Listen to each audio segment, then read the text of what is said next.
Welcome to another Parent Workshop webinar brought to you by the Hangout Spot. My name is Megan Cave.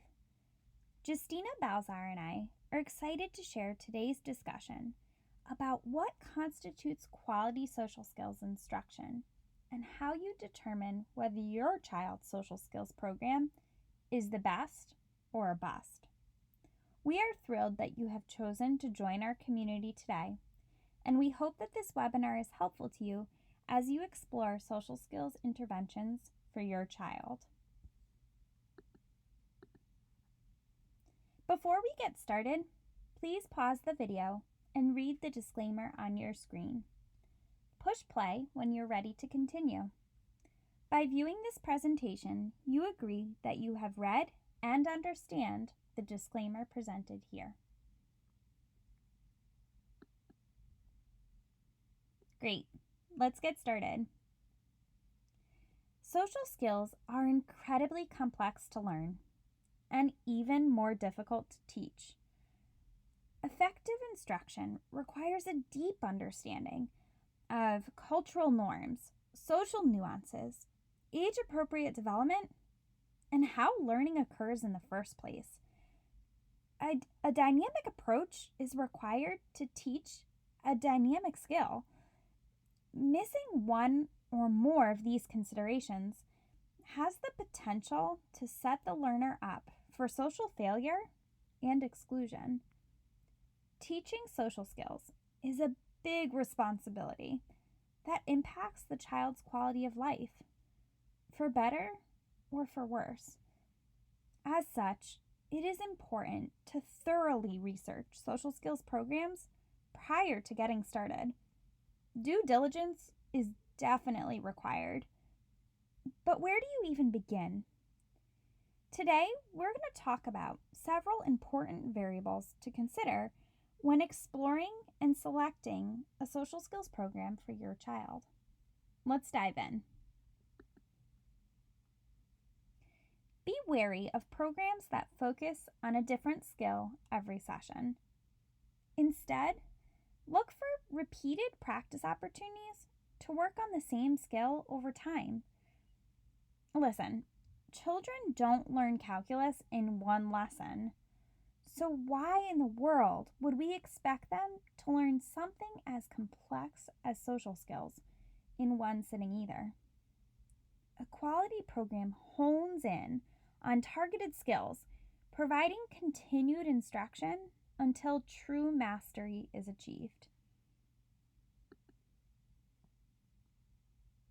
Also, look for programs that are sensitive to cultural norms.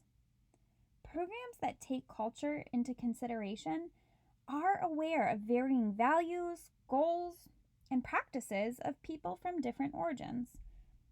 We live in a melting pot society, and within our dominant culture exist many different subcultures. For example, in Western cultures, eye contact is an expected social norm.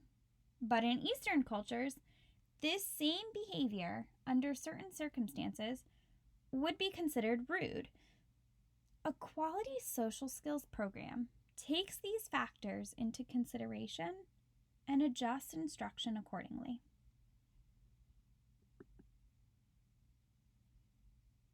Effective social skills instruction teaches kid skills, not adult skills. Adults are quick to reduce behaviors they perceive to be inappropriate without first considering what constitutes age-appropriate interaction. For example, trying to teach a kindergartner to stop telling potty jokes sets him up for ultimate failure because this type of humor is the key to making friends amongst young children. To squash this skill eliminates the child's ability to gain acceptance from same-age peers and instead transforms his behavior into something that would be perceived as odd or different by the group. Similarly, reading a teenager's repertoire of all gossiping behavior or teaching a middle schooler to always tell an adult when something is wrong, aka excessive tattletelling, is likely to have a similar effect. Careful consideration must be given to teaching age-appropriate behaviors instead of forcing adult social skills on our kids. We also recommend that you find behavior analytic programming. A common question often asked in regards to social skills instruction is, what curriculum are you using? While a curriculum is helpful in identifying potential deficits and possible activities through which skills can be taught, a curriculum is only as useful as the procedures used to teach it.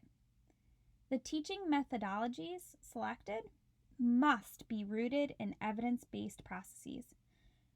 For example, using elements of the social thinking curriculum is likely to be beneficial when taught in accordance with the principles of applied behavior analysis. On its own, such a curriculum serves to provide children with a set of rules without using a scientifically rooted means of teaching, which is likely to be unsuccessful. Keep an eye out for the principles of applied behavior analysis within the social skills program. If you notice reinforcement systems or error correction procedures and other behavior analytic elements, there is a higher chance of success. Quality social skills instruction is data-driven. Data is collected regularly on a child's ability to apply skills to the natural environment. But data collection alone is simply not enough. Data must be displayed in graphical form to allow for effective analysis, and that analysis should occur frequently, after every 2 or 3 sessions, rather than once in a while when progress marks are due. Otherwise, instructors miss critical opportunities to adjust teaching along the way. At the end of the day, data-based decision-making is at the very heart of an effective social skills program.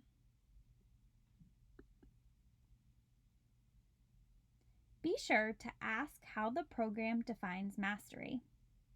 In our opinion, rule memorization does not constitute skill mastery. So watch out for statements like, he knows the rules but chooses not to use them. This logic, when applied to other skills, is faulty. For example, let's pretend that a child did not know how to swim and read a book detailing all of the rules about swimming.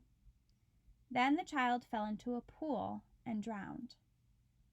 Would the logic, he knew the rules of swimming but chose not to use them, still apply?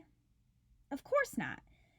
When it comes to social skills, children are often able to describe the right thing to do, but the challenge arises when these same children are required to apply their skills in real life. Quality instruction does not consider a skill mastered when the child can simply describe it. Instead, it ensures that a child is able to apply a skill in real life situations before checking it off the list. Lastly, a quality social skills program teaches for generalization from the start. All instruction is intended to support the child to use his or her skills across different people and different settings. Teaching for generalization requires loose instruction that constantly rotates between different scenarios. The peer group, activity, and even the location must change frequently. Running a social skills group with the same teacher and the same friends, playing the same games over and over in the exact same spot is destined to fail. The result will unfortunately be a child who can demonstrate a skill, but only under certain circumstances. Remember, a social skill is only socially relevant if it is utilized across all applicable facets of a child's life.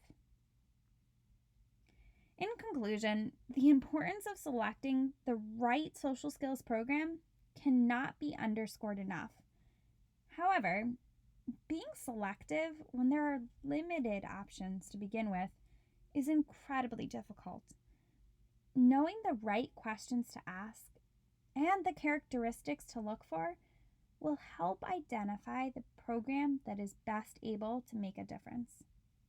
Whatever program you select should take into account cultural norms, social nuances, and age-appropriate development. The program should have a thorough understanding of how learning occurs and use data to guide decision-making. Most importantly, the program must use a dynamic approach to social learning.